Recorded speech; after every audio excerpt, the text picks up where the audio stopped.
अहोई अष्टमी की 2 व्रत कथा और पूजा विधि। अहोई अष्टमी का पर्व हर साल कार्तिक मास की कृष्ण पक्ष की अष्टमी तिथि को मनाया जाता है। इस दिन माताएं अपनी संतान की लंबी आयु, सुख समृद्धि और उज्जवल भविष्य के लिए व्रत रखती हैं। इस दिन अहोई माता की पूजा और अहोई चित्र का दर्शन करना अत्यंत शुभ माना जाता है। इस साल 24 अक्टूबर गुरुवार को अहोई अष्टमी है। इस दिन साध्य योग और गुरु पुष्य नक्षत्र भी है। इस संयोग में अहोई माता की पूजा अर्चना करने से संतान के जीवन में चल रही समस्याएं समाप्त होती हैं। अहोई माता कौन है? अहोई माता को मां पार्वती का रूप माना जाता है। इन्हें संतानों की रक्षा और उनकी लंबी उम्र प्रदान करने वाली देवी के रूप में पूजा जाता है।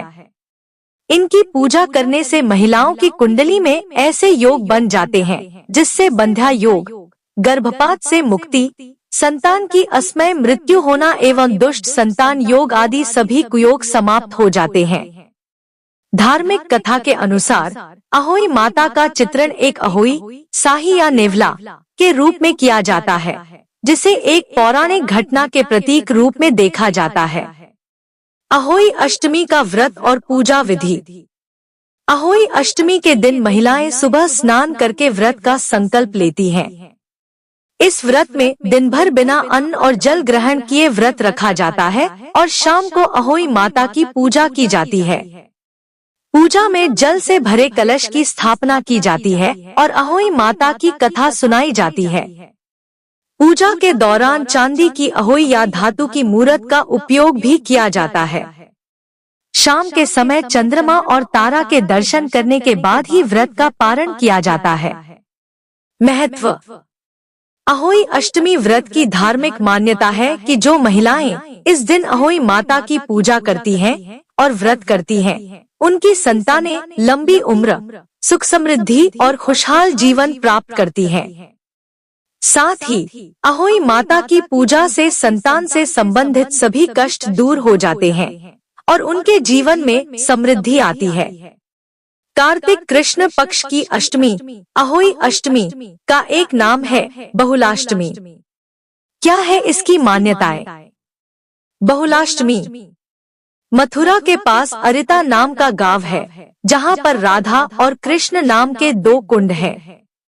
राधा कुंड के विषय में मान्यता है कि यदि किसी दंपत्ति को संतान की प्राप्ति नहीं हो रही है और वे अहोई अष्टमी, कार्तिक कृष्ण पक्ष की अष्टमी की मध्य रात्रि को इस कुंड में स्नान करते हैं, तो उन्हें संतान की प्राप्ति हो सकती है। कृष्ण कुंड से जुड़ी कथा। इस कुंड के संबंध में प्रचलित कथा के अनुसार कंस भगवान श्री कृष्ण का वध करना चाहता था। इसके लिए कंस ने अरिष्टासुर राक्षस को भी भेजा था। अरिष्टासुर बछड़े का रूप बनाकर श्री कृष्ण की गायों में शामिल हो गया और बाल ग्वालों को मारने लगा। श्री कृष्ण ने बछड़े के रूप में छिपे राक्षस को पहचान लिया और उसे पकड़कर जमीन पर पटककर उसका वध कर दिया। यह देखकर राधा ने श्री कृष्ण से कहा कि उन्हें गोहत्या का पाप लग गया है और इस पापा की मुक्ति के लिए उन्हें सभी तीर्थों के दर्शन करने चाहिए। राधा के ऐसा कहने पर श्री कृष्ण ने देवर्षि नारद से इसका उपाय पूछा। देवर्षि नारद ने उन्हें उपाय बताया कि वह सभी तीर्थों का आह्वान करके उन्हें जल रूप में बुलाएं और उन तीर्थों के जल को एक साथ मिलाकर स्नान करें। ऐसा करने से गोहत्या के पाप से मुक्ति मिल जाएगी। देवर्षि के कहने पर श्री कृष्ण ने एक कुंड में सभी तीर्थों के जल को आमंत्रित किया और कुंड में स्नान करके पाप मुक्त हो गए। उस कुंड को कृष्ण कुंड कहा जाता है, जिसमें स्नान करके श्री कृष्ण गोहत्या के पाप से मुक्त हुए थे। कृष्ण कुंड का निर्माण श्री कृष्ण ने अपनी बांसुरी से किया था। नारद के कहने पर श्री कृष्ण ने अपनी बांसुरी के एक छोटा सा कुंड खोदा और सभी तीर्थों के जल से उस कुंड में आने की प्रार्थना की। भगवान के बुलाने पर सभी तीर्थ वहां जल रूप में आ गए। माना जाता है कि तभी से सभी तीर्थों का अंश जल रूप में यहाँ स्थित है। श्री कृष्ण के बनाए कुंड को देखकर राधा ने उस कुंड के पास ही अपने कंगन से एक और छोटा सा कुंड खोदा। जब भगवान ने उस कुंड को देखा तो हर रोज उसी कुंड में स्नान करने का और उनके बनाए कृष्ण कुंड से भी ज्यादा प्रसिद्ध होने का वरदान दिया। उस कुंड को देवी राधा ने बनाया था, इसीलिए वह राधा कुंड के नाम से प्रसिद्ध हुआ। अहोई अष्टमी तिथि पर इन दोनों कुंडों का निर्माण हुआ था, इसीलिए अहोई अष्टमी पर यहाँ स्नान करने का विशेष महत्व माना जाता है। हर साल अहोई अष्टमी पर राधा कुंड में बड़ी संख्या में लोग स्नान करते हैं। यहाँ स्नान करने से सभी मनोकामनाएं पूर्ण हो सकती हैं। मान्यता है कि निसंतान दंपतियों को यहाँ स्नान करने से संतान रत्न की प्राप्ति होती है। कृष्ण कुंड और राधा कुंड की विशेषता है कि दूर से देखने पर कृष्ण कुंड का जल काला और राधा कुंड का जल सफेद दिखाई देता है, जो कि श्री कृष्ण के काले वर्ण के होने का और देवी राधा के सफेद वर्ण के होने का प्रतीक है। अहोई अष्टमी की कथा। अहोई अष्टमी पर्व से संबंधित विभिन्न पौराणिक कथाएं प्रचलित हैं। पूजा करते समय स्त्रियां एक दूसरे को कथाएं सुनाती हैं। अहोई अष्टमी से संबंधित प्रचलित दो कथाएं निम्नलिखित हैं। प्रथम कथा। प्राचीन काल में किसी नगर में एक साहूकार रहता था। उसके 7 लड़के थे। दीपावली से पहले साहूकार की स्त्री घर की लीपापोती हेतु मिट्टी लेने खदान में गई और कुदाल से मिट्टी खोदने लगी। दैव योग से उसी जगह एक सेह की मान थी। सहसा उस स्त्री के हाथ से कुदाल सेह के बच्चे को लग गई, जिससे सेह का बच्चा तत्काल मर गया। अपने हाथ से हुई हत्या को लेकर साहूकार की पत्नी को बहुत दुख हुआ, परंतु अब क्या हो सकता था। वह शोकाकुल पश्चाताप करती हुई अपने घर लौट आई। कुछ दिनों बाद उसके बेटे का निधन हो गया। फिर अकस्मात दूसरा, तीसरा और इस प्रकार वर्ष भर में उसके सभी बेटे मर गए। महिला अत्यंत व्यथित रहने लगी। एक दिन उसने अपने आस पड़ोस की महिलाओं को विलाप करते हुए बताया कि उसने जानबूझकर कभी कोई पाप नहीं किया। ऐसी ही अनेकानेक पोस्ट पाने के लिए हमारे फेसबुक पेज श्रीजी की चरण सेवा को फॉलो और लाइक करें तथा हमारा व्हाट्सएप चैनल ज्वाइन करें। चैनल का लिंक हमारी फेसबुक पर देखें।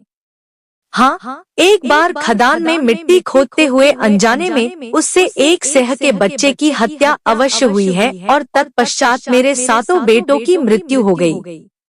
यह सुनकर पास पड़ोस की वृद्ध औरतों ने साहूकार की पत्नी को दिलासा देते हुए कहा कि यह बात बताकर तुमने जो पश्चाताप किया है उससे तुम्हारा आधा पाप नष्ट हो गया है। तुम उसी अष्टमी को भगवती माता की शरण लेकर सेह और सेह के बच्चों का चित्र बनाकर उनकी आराधना करो और क्षमा याचना करो। ईश्वर की कृपा से तुम्हारा पाप धुल जाएगा। साहूकार की पत्नी ने वृद्ध महिलाओं की बात मानकर कार्तिक मास की कृष्ण पक्ष की अष्टमी को उपवास व पूजा याचना की। वह हर वर्ष नियमित रूप से ऐसा करने लगी। बाद में उसे 7 पुत्र रत्नों की प्राप्ति हुई। तभी से अहोई व्रत की परंपरा प्रचलित हो गई। द्वितीय कथा। प्राचीन काल में दतिया नगर में चंद्रभान नाम का एक आदमी रहता था। उसकी बहुत सी संतानें थीं, परंतु उसकी संतानें अल्प आयु में ही अकाल मृत्यु को प्राप्त होने लगती थीं। अपने बच्चों की अकाल मृत्यु से पति पत्नी दुखी रहने लगे थे।